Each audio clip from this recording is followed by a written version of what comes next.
Hello guys, ഒരു കാർഡ്ബോർഡിൻ്റെ box എടുക്കാനുണ്ടോ? ഇതൊരു സോപ്പിൻ്റെ ബോക്സാണ് കേട്ടോ എടുത്തിട്ടുള്ളത്. നമുക്കിത് വെച്ചൊരു കിടിലം ക്രാഫ്റ്റ് ചെയ്യാം. ഇതുപോലെ കുറച്ച് കോളം വരച്ചു കൊടുത്തിട്ടുണ്ട്. അത് ഞാൻ ഇതുപോലെ കട്ട് ചെയ്തെടുക്കുന്നുണ്ട്. അങ്ങനെ ഇതാ ഈ ഒരു 6 പീസ് ഞാൻ ഇവിടുന്ന് കട്ട് ചെയ്തെടുത്ത ശേഷം ഇതുപോലെ ഒരു കാർഡ്ബോർഡ് പീസ് മുകളിലായിട്ട് ഒട്ടിച്ചു കൊടുക്കുന്നുണ്ട്. സെയിം പ്രോസസ്സ് ഞാൻ ഇതിൻ്റെ പുറകുവശത്തും ചെയ്ത് കൊടുക്കുന്നുണ്ട് കേട്ടോ. ഇപ്പോൾ ഒരു ഐഡിയ കിട്ടിയില്ലേ നമ്മൾ എന്താ ചെയ്യാനായിട്ട് പോകുന്നതെന്ന്? ഇനി നമ്മൾ ഇതിൻ്റെ പുറത്ത് നമ്മളൊരു റൂഫ് വെച്ച് കൊടുക്കുകയാണ് കേട്ടോ. അതും കാർഡ്ബോർഡ് വെച്ചിട്ട് തന്നെയാണ്. അങ്ങനെ ഗ്ലൂ ഗണ്ണ് വെച്ചാണ് അതും സ്റ്റിക്ക് ചെയ്ത് കൊടുത്തിട്ടുണ്ട്. ഇനിയാണ് നമ്മളെ മെയിൻ താരം. കഴിഞ്ഞ ദിവസം വീട്ടിൽ കർട്ടൻ്റെ പണി ഉണ്ടായിരുന്നു. അപ്പോൾ പണിക്കാർ ഉപേക്ഷിച്ച് പോയ വേസ്റ്റ് ആണ് കേട്ടോ ഇത്.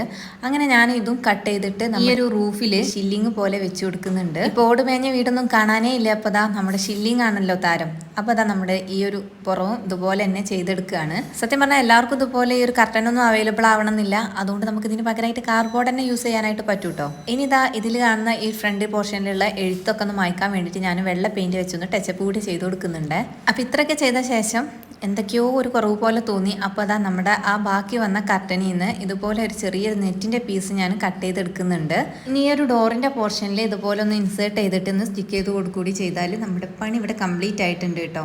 ഇത്രയും ചെയ്തിട്ടും എനിക്കെന്തോ ഒരു അൺസാറ്റിസ്ഫാക്ഷൻ തോന്നി. അപ്പോഴെന്താ നോക്കിയപ്പോൾ ദാ ഈ ഒരു വൈറ്റ് പോർഷൻ കാണുന്നുണ്ടല്ലോ നമ്മുടെ റൂഫിൻ്റെ ആ ഒരു ഭാഗത്ത് നമ്മൾ കാർഡ്ബോർഡ് ഒട്ടിച്ച് കൊടുത്തിട്ടുണ്ട്. അതിൽ ലാവൻഡർ ഷെയ്ഡ് അപ്ലൈ ചെയ്ത് കൊടുത്തിട്ടുണ്ടായിരുന്നു കേട്ടോ. ഇപ്പോൾ കൊള്ളാം, കാണാനൊരു മെനൊക്കെ ഉണ്ട് അല്ലേ. ഇനിയിപ്പോൾ ഒരു LED ലൈറ്റ് എടുത്തിട്ട് ഇതുപോലെ ഓൺ ചെയ്ത് ഇതിനകത്തേക്ക് അങ്ങ് ഇൻസേർട്ട് ചെയ്ത് കൊടുത്താൽ നമ്മുടെ ഡെസ്കിലൊക്കെ വെക്കാൻ പറ്റിയിട്ടുള്ള നല്ലൊരു ലാമ്പായിട്ട് നമുക്ക് ഈ ഒരു വീടിനെ യൂസ് ചെയ്യാനായിട്ട് പറ്റും. സത്യം പറഞ്ഞാൽ ചെയ്ത് വന്നപ്പോൾ ഇതിങ്ങനെ ഒരു ലാമ്പാക്കണം എന്നൊന്നും ഞാൻ ഉദ്ദേശിച്ചിട്ടുണ്ടായിരുന്നില്ല. ലാസ്റ്റ് ഇതാ ഇതുപോലെയൊക്കെ ലൈറ്റൊക്കെ ഒന്ന് അണച്ചു നോക്കിയപ്പോൾ സംഭവം കാണാൻ തിരക്കേടില്ല. അപ്പോൾ ഇനി വെറുതെ കളയുന്ന സോപ്പിൻ്റെ ബോക്സോ എന്തോ ആകട്ടെ, ജസ്റ്റ് ഇതുപോലെയൊക്കെ ഒന്ന് ട്രൈ ചെയ്ത് നോക്ക്. അപ്പോൾ ഇത്രയേ ഉള്ളൂ വീഡിയോ. ഈ ഒരു വീഡിയോ ഇഷ്ടമായി ലൈക്ക് ചെയ്യാനും ഷെയർ ചെയ്യാനും മറക്കണ്ട. ഇനി നല്ലൊരു വീഡിയോയുമായി നമുക്ക് വീണ്ടും കാണാം. അതുവരെ stay tune. Bye. Thank U.